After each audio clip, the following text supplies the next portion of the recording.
আন্তর্জাতিক অপরাধ ট্রাইব্যুনালে আজকে স্বৈরাচার শেখ হাসিনার বিচার হয়েছে। আজকে স্বৈরাচার শেখ হাসিনার ফাঁসির রায় হয়েছে। স্বরাষ্ট্রমন্ত্রী আসাদুজ্জামান খানেরও ফাঁসির রায় হয়েছে। কমিশনার চৌধুরী আব্দুল আল মামুন, তার সাজা কমিয়ে দেওয়া হয়েছে। তিনি বিচার প্রক্রিয়ায় অনেক সহযোগিতা করেছেন, সেই কারণে তার সাজা কমিয়ে দেওয়া হয়েছে।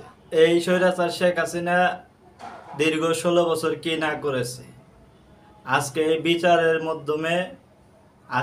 বিচারের রায়ের মাধ্যমে আমাদের বাংলাদেশে একটি ন্যায় বিচার প্রতিষ্ঠিত হয়েছে।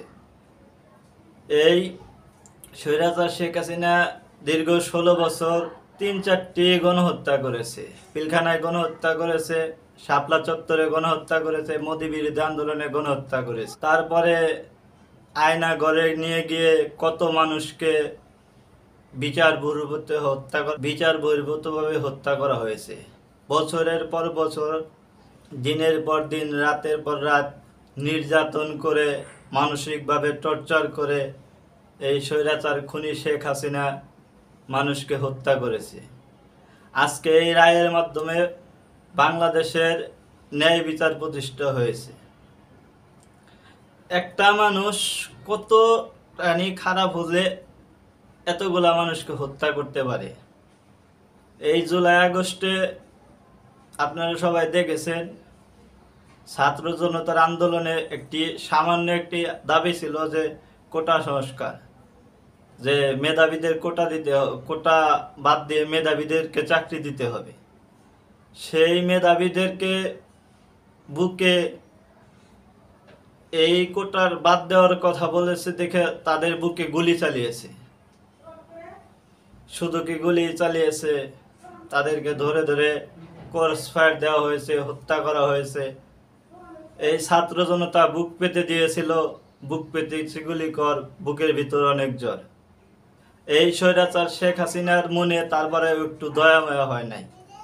তার সন্ত্রাসী বাহিনী দিয়ে, যুবলীগ ছাত্রলীগ পেটোয়া বাহিনী দিয়ে মেরেছে, আহত করেছে, অনেককে গুলি করে হত্যা করা হয়েছে। আজকে এই রায়ের মাধ্যমেই প্রমাণ হলো যে বাংলাদেশে একটি ন্যায় বিচার প্রতিষ্ঠা হয়েছে।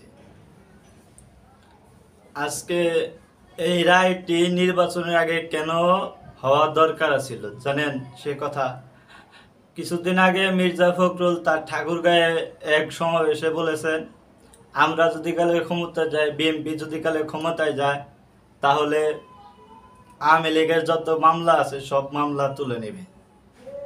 সেই মির্জা ফখরুল কেন বলেছেন আওয়ামী লীগের মামলা আছে, আওয়ামী লীগের মামলা সব তুলে নেবে? তার তো কোনো ক্ষতি হয় নাই, তার তো কোনো ছেলে সন্তান মারা যায় নাই। ছেলে সন্তান মারা গিয়েছে, গুলি খেয়েছে।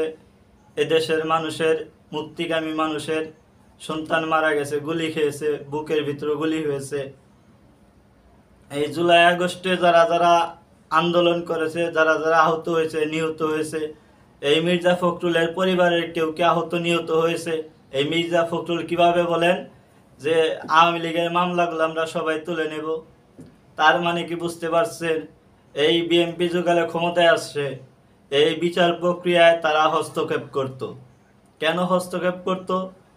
এই আওয়ামী লীগকে এই মির্জা ফখরুল এই বাংলাদেশে যতগুলো ইন্ডিয়াপন্থী ভারতপন্থী নেতা আছে, তার মধ্যে এই মির্জা ফখরুল একজন।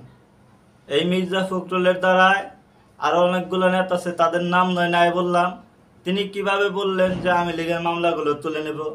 এই বিএনপির নেতাকর্মীরা দীর্ঘ 16 বছর কত কষ্ট করেছে। এই বিএনপির নেতাকর্মীদেরকে খুন করা হয়েছে, জামাতের নেতাদেরকে খুন করা হয়েছে, খুন করা হয়েছে।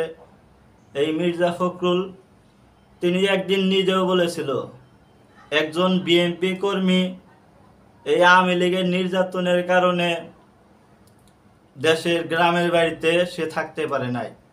তার মামলার হাজিরা দিতে দিতে তার টাকা পয়সা সব শেষ হয়ে গেছিল। অবশেষে ঢাকার শহরে সে রিক্সা চালিয়ে খাইছে। সেই মির্জা ফখরুল আজকে কিভাবে বলেন যে আওয়ামী লীগের মামলাগুলো আমরা সব তুলে নেব? সেই কারণে এই রায়টি অতি দ্রুত পাওয়ার দরকার ছিল। আজকে ছাত্র জনতার বিজয় অর্জন হয়েছে। এই রায়ের মাধ্যমে আজকে ছাত্র জনতার বিজয় অর্জন হয়েছে যে দীর্ঘ 16 বছর যে ফ্যাসিজম কায়েম করেছিল এই শেখ হাসিনা সরকার, তার মাধ্যমে যত মানুষগুলাকে হত্যা করা হয়েছিল এই রায়ের মাধ্যমে আজকে বিজয় অর্জন করেছে ছাত্র জনতা। দর্শক, ভিডিওটি ভালো লাগলে চ্যানেলটি সাবস্ক্রাইব করে পাশেই থাকবেন। আসসালামু আলাইকুম।